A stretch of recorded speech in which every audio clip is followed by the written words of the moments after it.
Na początku filmu pojawia się napis, że jest to prawdziwa historia. Czy to twoja historia? To jest moja historia. Możesz powiedzieć o tym coś więcej? Co dało ci zrobienie tego filmu? To znaczy tak, ja od dłuższego czasu miałem pomysł, żeby zrobić film o chłopcu, którego rodzice, którego mama prowadzi sklepik spożywczy, bo właśnie tak było w moim przypadku. Znałem ten świat, więc wiedziałem, że być może uda mi się tam coś fajnego, ciekawego, prawdziwego opowiedzieć. A dało mi to bardzo dużo, bo gdzieś ten film, przez to, że był oparty na moich doświadczeniach, to ja coś sobie może tam poukładałem w głowie. Spotkałem masę wspaniałych ludzi dzięki temu, że mogłem taką historię zrobić. No i fajne jest to, że film gdzieś tam też sobie radzi. Mamy szczęście, że dostaje się na jakieś festiwale, także fajnie, że ta historia właśnie taka osobista gdzieś tam sobie zadziałała też na zewnątrz i jakoś z widzami rezonuje. Jak wyglądała praca z młodym aktorem grającym głównego bohatera? Znaczy myślę, że to jest kwestia tego, żeby z takim właśnie młodym aktorem spędzić dużo czasu, czy też po prostu z dzieckiem, żeby z nim dużo rozmawiać, żeby nawiązać z nim jakiegoś rodzaju relacje, żeby on się czuł swobodnie i żeby twórca czuł się swobodnie, żeby można było mieć fajną atmosferę na planie.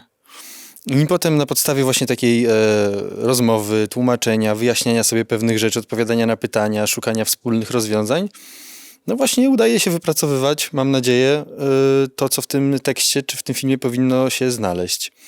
I też myślę sobie, że jest taka zasada, przynajmniej ja gdzieś do niej jakoś tam dochodzę, że właśnie dzieci powinno się traktować jak dorosłych, pamiętając, że to dzieci. Czy Kuba był twoim pierwszym wyborem? Łatwo było ci go znaleźć? Nie, bardzo się denerwowaliśmy, czy uda się znaleźć właśnie chłopca, jakiego chłopca uda się znaleźć. Wiedzieliśmy, że bez odpowiedniej postaci, odpowiedniego aktora, no ten film może się po prostu nie udać.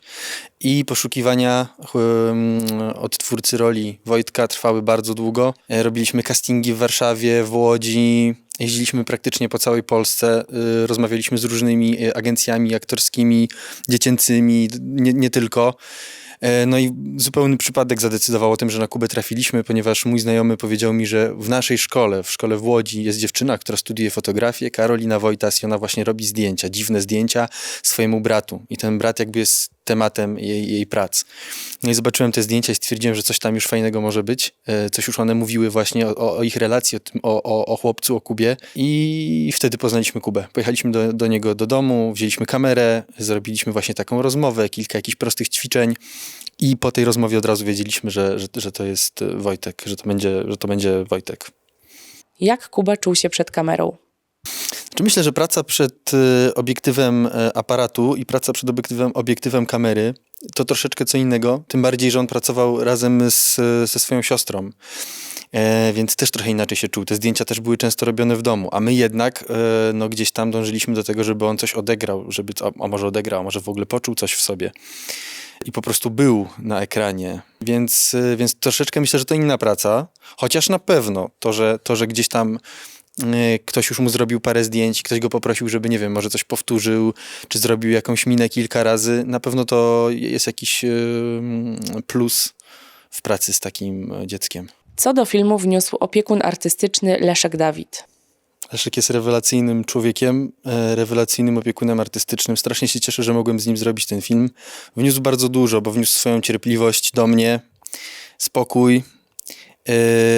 Poświęcał mi bardzo dużo czasu, bo ja panikowałem, chciałem z nim rozmawiać, zastanawiałem się, jak może zmieniać historię, jak ją opowiadać. Chciałem wszystko skontrolować, chciałem być świetnie przygotowany, więc on gdzieś tego wszystkiego słuchał i starał się jakoś ten mój proces nie przeszkadzać mu, a równocześnie w jakiś tam sposób mi pomagać. Ja mu bardzo dużo zawdzięczam i dziękuję, że się zgodził ten film prowadzić i ze mną wytrzymał. Jakie masz plany na przyszłość? Pomysłów mam bardzo dużo, ale jak się okazuje, od pomysłu do porządnie działającego scenariusza jest bardzo długa droga niestety. Przynajmniej mi się tak wydaje, przynajmniej takie są moje doświadczenia. Także próbuję rozwijać te pomysły, ale też ja zawsze chciałem być reżyserem, nie scenarzystą, więc jestem bardzo otwarty też na współpracę po prostu ze scenarzystami, którzy już mają napisane swoje teksty gotowe. Myślę, że to bardzo by ułatwiło proces robienia filmu. Ja bym się chętnie takim tekstem zajął.